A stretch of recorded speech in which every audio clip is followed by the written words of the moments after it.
Halo Sobat VSID, dan kali ini kita akan membahas mengenai AWS Toolkit, Configuration and Creating Application. Kalau di episode sebelumnya kita sudah mencoba mempelajari bagaimana instalasi dan konfigurasi dilakukan. Jadi sekarang kita berasumsi kalau instalasi dan konfigurasi kita sudah selesai ya. Kalau teman-teman belum melakukan itu, simple banget, silahkan lihat video episode sebelumnya. Sekarang saya sudah masuk ke AWS Toolkit dan di sini teman-teman bisa melihat ada menu di situ AWS. Kemudian kita akan membuat satu folder gitu ya, dengan satu folder khusus ya, satu folder khusus yang akan kita buat sebagai aplikasi. Nah, teman-teman harus tahu dulu kalau AWS ini ya dikembangkan dalam konsep SAM atau SAM gitu ya. SAM ini artinya Serverless Application Model. Nah, jadi kalau kalian menggunakan AWS untuk meng-create solution server base seperti menggunakan Elastic Beanstalk atau apapun itu, maka itu tidak bisa dilakukan ya. Jadi kalau Elastic Beanstalk teman-teman bisa meng-create ya di luar platform ini. Jadi di sini kita akan membahas mengenai pengembangan yang sifatnya SAM, Serverless Application Model. Caranya bagaimana? Simple banget, kita akan meng-create open walkthrough di sini dan di situ kita bisa cek dulu CLI, SAM dan Dockernya berjalan. CLI-nya akan mengatakan begitu kita install CLI, nanti awas is already installed. SAM CLI kita cek juga ya. SAM is already installed dan Docker, tapi ini opsional ya. Oke, Docker juga install ya, seperti itu. Kalian juga harus terkonek dengan profile connect ke profile. Di sini saya menggunakan profile saya ya. Ini terkonek ke AWS di US East atau North Virginia. Kemudian berikutnya kita pilih choose your application template. Kita klik di sini ya, choose application template. Di sini ada beberapa application template, entah kalian pengen melakukan pemanggilan REST API ya, melakukan file processing. REST API ini pemanggilan API seperti pada umumnya. File processing ini untuk melakukan proses pemrosesan berkas, misalnya ada image di-upload, kemudian image-nya di auto brightness gitu ya oleh Lambda function, kemudian ditaruh lagi di S3 gitu ya. New template with visual builders, ini artinya kita buat baru ya. Kita akan buat baru dengan menggunakan pendekatan infrastruktur composer. Nah, itu ya. Yang kedua, current workspace template. Ini template bawaannya ya. Kita akan buat satu aplikasi baru. Kita akan klik initials your project, kita klik di sini. Saya akan pilih more application ya. Oke. Saya pilih dulu more application. Kemudian nanti di sini akan keluar pilihan kita mau pilih apa. Saya akan pilih .NET 8 di sini. Saya akan pilih .NET 8. Kemudian saya akan buat AWS SAM Hello World ya. Di sini Basic SAM App. Kita klik di situ. Kemudian kita akan pilih foldernya dulu. Ya, kita pilih foldernya. Ya, di sini akan saya buat foldernya. Saya akan pilih dimasukkan di source. Kemudian saya akan masukkan ke repo saya. Saya akan masukkan ke demo. Kemudian saya create project. Kemudian kita akan buat satu folder baru ya, sebentar, kita akan buat satu folder baru. Oke, ini ya, saya akan beri nama AWS SAM Hello ya. Oke, kemudian saya klik folder tersebut, saya open ya. Kemudian saya akan create application saya, namanya apa ya, lambda.net 8 VSID. Oke, kemudian saya klik enter. Kita tunggu beberapa saat teman-teman. Kemudian setelah itu teman-teman bisa lihat kita akan punya sebuah readme AMD gitu ya. Saya masih tutup dulu.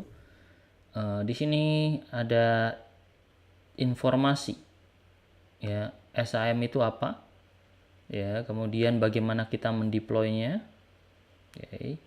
AWS deploy SAM application. Oke, teman-teman bisa lihat di situ. Interacting web with deploy serverless application, kita bisa invoke remote-nya ya, testing lambdanya. Kita akan coba ya, Di sini saya lihat saya punya application builder di situ, AWS SAM Hello World. Kita tunggu beberapa saat teman-teman. Di sini sudah ada Hello World function ya. Di situ ada tulisan gagal melist SAM CLI karena tidak ada region. Kita abaikan dulu. Kita buka hello world functionnya ya. Oke. Kalau kita pengen lihat source code-nya, teman-teman bisa lihat source code-nya di sini. Explorer, ada di sini ada .NET. Nah, ini source code-nya ya. Ini aku punya function.cs ya. Nah, ini function.cs kita akan coba ya, panggil gitu ya. Oke. Kita buat file. Oke, kira-kira seperti itu. Kita save, kalian bisa create metode function apapun ya. Oke. Kalian juga bisa memanggil copilot sih di sini ya. Kalian bisa memanggil copilot di sini. Oke, kita sudah buat seperti ini. Kita save, kemudian kita melakukan apa? Ya, kita akan melakukan deployment. Ya, kita akan melakukan deployment. Cara melakukan deployment, kita klik AWS, kemudian kita akan pilih lambda functionnya. Mana ini lambda nih? Ya, kita akan pilih lambda functionnya. Terus kemudian ya, kemudian kita kalau kita create lambda application di sini,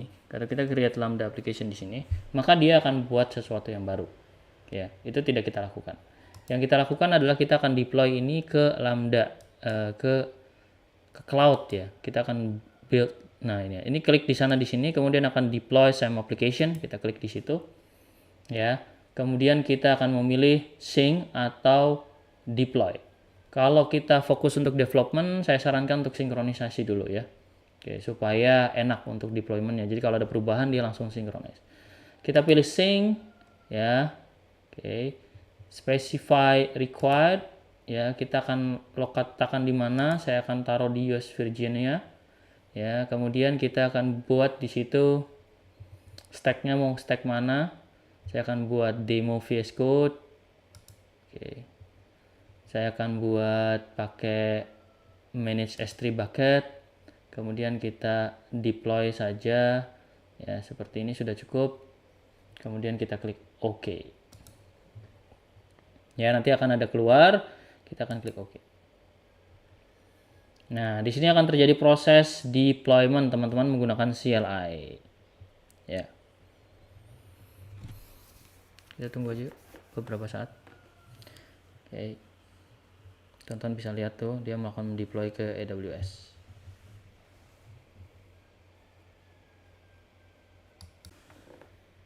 Berikutnya, setelah sudah build succeeded, teman-teman bisa lihat nih. Build succeeded di USI 1. Ya, build succeeded. Nah, artinya ini function, ini kode itu udah tersinkronisasi ya dengan stack yang kita miliki di demo VS Code USI. Nah, gitu. Ya. Kemudian kalau kita lihat di sini, nah ini sudah ada informasinya, environment bla bla bla. Kita bisa invoke di sini. Invoke. Di situ ada informasi mau invoke-nya lokal atau ya. Nah, ini ya, ini lokal, kita akan gunakan invoke-nya. Ini lokal invoke ya. Oke. Bagaimana kalau saya pengen menggunakan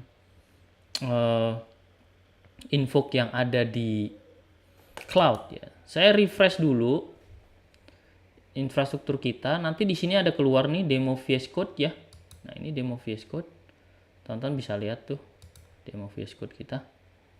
Sudah kelihatan ya. Kita run-nya di sini, invoke in the cloud. Nah, nanti ada keluar remote invocation in the cloud. Ya. Saya akan ubah di sini, masukin sini aja ya supaya enak ya, agak luas gitu ya. Oke. Nah, itu. Kemudian kita bisa panggil. Saya remote invoke. Ya, seperti itu. Di sini ada loading response, invocation result, bla bla bla gitu ya. Oke. Nah, keluarnya seperti ini. 200, selamat datang VS ID. Location-nya di sini. Sudah bener ya ini ya. Teman-teman bisa lihat tuh infonya.